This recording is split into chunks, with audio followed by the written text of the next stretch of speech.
myself. Oh no, give me that cell. Oh, I gotta go like Cobain. 8 years to the grave, gone insane. My blood got propane. How you gon' go and throw my name with shame? Already cross-faded, making it to the disco. I hate it, and you know how this goes. You framed it, picture painted in my room. This that real life shit, not on Zoom. Got the scene in it. Make sure you subscribe to JerCrispy. What's up, y'all? It shows the most. That's the most. JerCrispy, welcome back to another video. Every unsolved SpongeBob mystery explained by Harry Funman. I don't even know how to pronounce your name, my nigga. Hey, say goodbye. Just know I know how to spell it. Your nigga name is Harry for short. A nigga named Harry. Every unsolved SpongeBob mystery explained. Starting off with what happened to the Krusty Krab 2. You see, during the opening of the 2004 SpongeBob movie, we find out that Mr. Krabs wants to make even more money from his cash cow, and thus opens a second Krusty Krab restaurant. Hello, I like money. What inspired you to build a second Krusty Krab right next door to the original? Money. With the Krusty stupid. playing a central role in the movie, as not only does SpongeBob lose the race to become its manager, but Plankton becomes so jealous at all of Mr. Krabs' success that he frames him for stealing Neptune's crown before putting the entirety of Bikini Bottom under a mind-control device, simply to steal all of the customers away from the Krusty Krab 2. It's evil. It's diabolical. That nigga didn't have to sniff it like that. Hey, but it did though. Ultimately fails, and at the end of the movie, the Krusty Krab 2 is once again up and running. Which begs the question, how come we've never seen the Krusty Krab 2 ever again? Well, this is highly debated, with some fans of SpongeBob speculating that the Krusty Krab 2 was simply too hard to run. I mean, hey, SpongeBob and Squidward can hardly run one Krusty Krab, let alone two. It'll go right to your thighs. Yeah. Thighs? And then you blow up. Boom.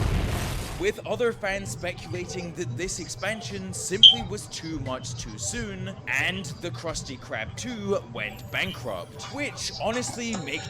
What if it was the whole time, it was just for the movie set, it was never a Krusty Krab 2, it was just the Krusty Krab, but they name it as Krusty Krab 2, just in case, so it was just rented out, but they came to pick it up, so these niggas right here came and picked it up. A lot of sense. Although my personal theory is that Mr. Krabs was using the Krusty Krab 2 in order to launder money. But of course, let me know what you think happened to the Krusty Krab 2 in the comments down below. And moving on, our next unsolved SpongeBob mystery is who is Pearl's real mother.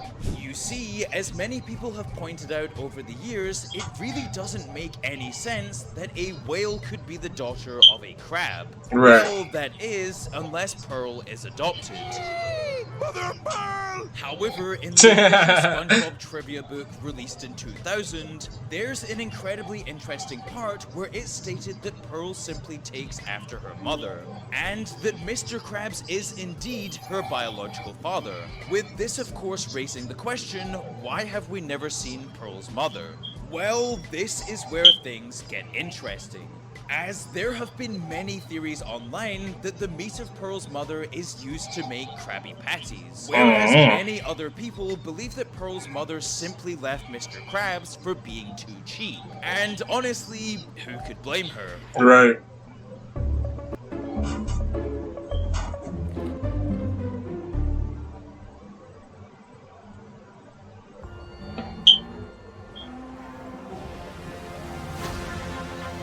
Don't see that every day. Or ever. If we get this damn... Breathe! I ain't lying to you, son. Boy, Mr. Krabs made me want to slap the fuck out of his ass. For real talk. I can't breathe, nigga. I can't breathe. You telling me I can't breathe? Nigga talk about breathing your own time. If I was screaming, I would slap the fuck out of it, nigga. To breathe.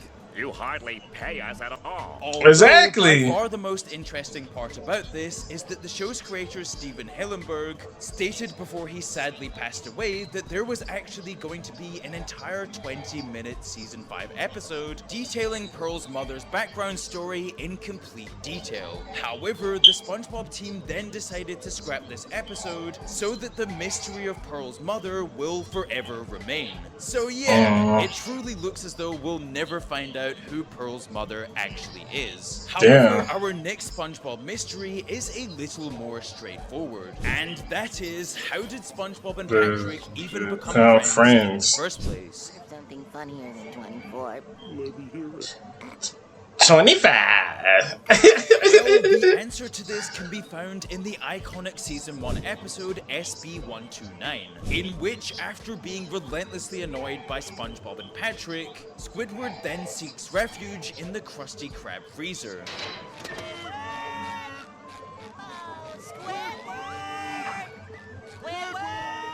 However, after accidentally freezing himself and ending up 2,000 years in the future, well, then Squidward completely panics and then rushes to enter a time machine, only to wind up sending himself back to the caveman era. That's sort of an old world charm. Well, I guess this is before manners were invented. And this is where we find out the answer to the question of how did SpongeBob and Patrick become friends. As well, SpongeBob and Patrick have been friends all the way back since they were Neanderthals. I mean, hey, even in the Neanderthal era, they're still playing games with each other. Even if these games are incredibly stupid.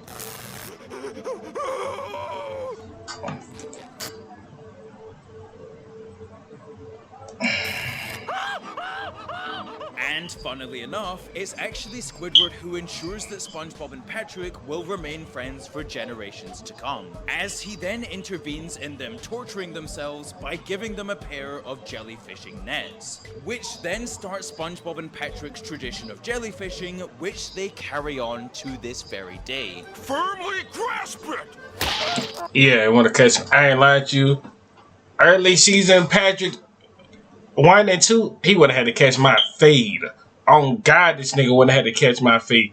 Nigga, finally grasp that shit in my hand, nigga. Oh, you after I get done healing from this shit, you gonna feel these hard bitches. I promise you. What the fuck?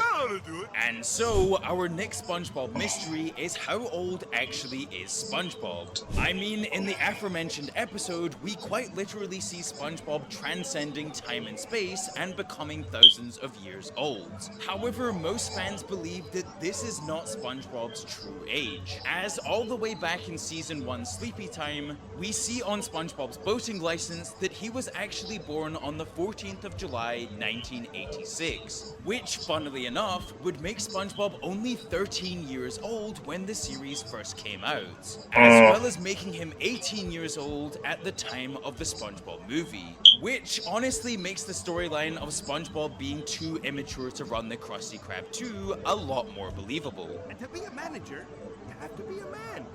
Otherwise, they'd call it kidager. So then the nigga was a teenager the whole time. You understand? That's fucked up. Guess so, Mr. Krabs. And on top of this, with SpongeBob being born in 1986, this means that he will turn 39 this year. Although, they say that you stay frozen at the age that you become famous. So perhaps SpongeBob will remain 13 mentally forever. And swiftly moving on, our next SpongeBob mystery is quite possibly the greatest mystery in all of animation. You see, people have been trying to figure out the Krabby Patty secret formula since the show's inception in 1999, with the ringleader of this operation, of course, being Plankton. Facts. Crabs! Plankton! Crabs! You see, right from Season 1 of SpongeBob, Plankton has tried every dirty trick under the sun to find out what the Krabby Patty secret formula truly is, with these attempts including building his own robot, putting himself inside of a ketchup bottle, exploiting SpongeBob's kindness with the fun song, and of course, who could forget, turning the entire Krusty Krab into babies. Everyone say your ABCs! Now when you turn into babies. You stay, baby! However, by far Plankton's greatest attempt to steal the formula comes from Season 3's Plankton's Army, where after once more having one of his attempts foiled by Mr. Krabs, Plankton then goes on the all-out offensive by enlisting his entire family, which, if you didn't know, consists of millions of plankton. They're here! Welcome, brethren! Then he realized all his siblings dumb as hell and ghetto. Hey, look here, buddy. It's Cousin Plankton. And despite these family members not being quite as sharp as Plankton had envisioned, Plankton's family is still more than enough manpower to completely surround the Krusty Krab. Give me the secret formula or I'll destroy the Krusty Krab! Ah, you and what army, Bug? What army? What army? Look around you, Krabs! And from this point, Plankton's family then storms the Krusty Krab with ease, before trapping Mr. Krabs in a toilet and breaking into his safe, thus, once and for all, stealing the Krabby Patty's secret formula. Hot dog! However, in a hilarious turn of events, it turns out that the secret ingredient to the Krabby Patty is actually plankton, which, as you... No, but it's not true though. I think that was a joke. The whole time, I think it's really like low-key crab meat in that mug. It might be Pearl Mama in that mug too.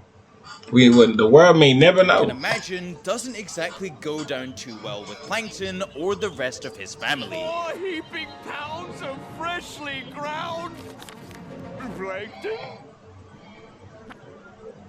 I warned you.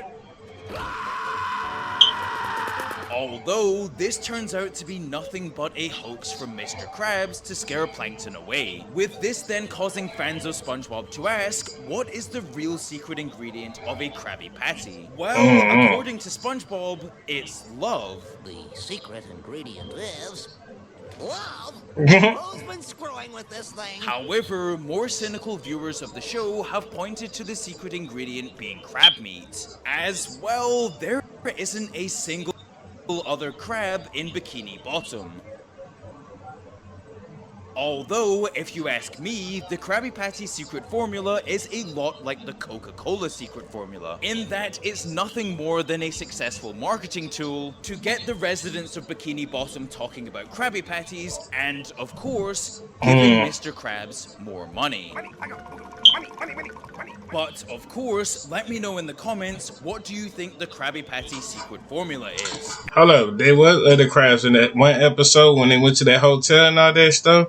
Don't forget that, bro. And so, moving on, our next SpongeBob mystery Fire. is how can there be fire? Yes, I've been wanting to know how would the fire be going under the water? With this mystery first being explored in Season 2's Life of Crime, after SpongeBob and Patrick steal a balloon and then flee from Bikini Bottom. Hi there. Hey, don't you want a free balloon? It's National Free Balloon Day. He's on to us! And once the pair flee from Bikini Bottom, they then sit around and open fire before Patrick, of all people, questions the logic of having a fire underwater. Hey, if we're underwater, how What is it? And this isn't the only time that SpongeBob has been self-referential about having a fire underwater. As in Season 3's Party Pooper Pants, Patchy the Pirate sends SpongeBob an invitation to come to his party. However, of course, since SpongeBob lives underwater, this invite gets completely ruined, which causes SpongeBob to then poke fun at this, whilst also then breaking physical limitations himself by burning the invite. Whoever sent this obviously has no idea about the physical limitations of life underwater. Well, might as well throw these in the fire. And this has made people ask, how can there be a fire underwater? Well, fans of SpongeBob have debated this question on forums, Reddit threads, and Discord chat rooms for years. However, the most likely answer is that it's just some good old-fashioned cartoon logic, and thus why the show is willing to make fun of it so often. And so, before we get onto our final unsolved SpongeBob mystery, our honorary mystery is what happened to King Neptune's appearance. You see, during the early seasons of SpongeBob, we always saw King Neptune with luscious long hair and a chiseled physique. Right. Which made sense, because he was always a tough king that ruled with an iron thumb. You shall be tested with a challenge. Bring it on. SpongeBob can handle it.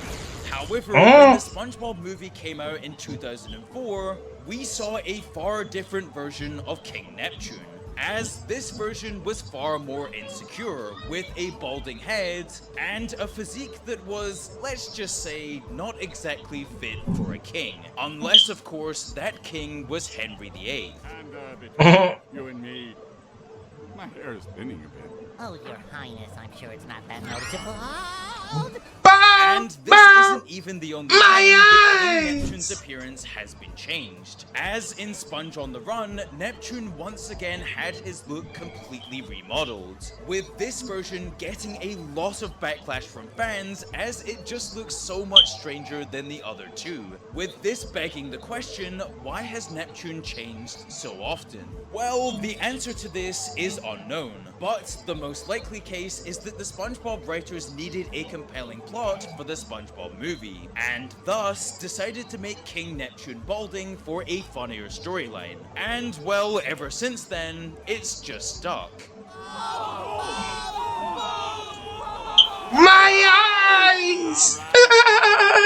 And so, for the moment you've all been waiting for, our final SpongeBob mystery is what happens to SpongeBob in the future. And honestly, this mystery is incredibly interesting, as we first see the answer to this question in Season 1's SB-129, after Squidward is sent 2,000 years into the future and is confronted by the future version of SpongeBob, who, funnily enough, is called Spongetron and has 486 different clones. Just ask my clones. Spongetron's X, Y, and Z. Are the other letters of the alphabet involved here? Sure, all 486 of them. However, this is far from the only time that SpongeBob's future has been explored, as in the Season 5 episode Spongehenge, after SpongeBob grows tired of jellyfish clinging onto his musical pores, he then runs off into a cave and seeks a life of solace, which, let's just say, doesn't exactly go too well. Can I confess something? Because I know you'll understand. I have this problem. I seem to attract jellyfish. How do you handle a thing like that? And so, in a last-ditch effort, SpongeBob goes all out to get rid of the jellyfish by building massive statues of himself, so that the jellyfish have something to latch onto that isn't him. With this working out so well that thousands of years into the future, SpongeBob's creations still live on. Yeah, because I never knew what the fuck was that shit was. Genius of their design has caused the annual migration of jellyfish to their wondrous too. And the final time that we see SpongeBob's future is in Season 14's PL1413. How's it hanging? Thanks for stopping by.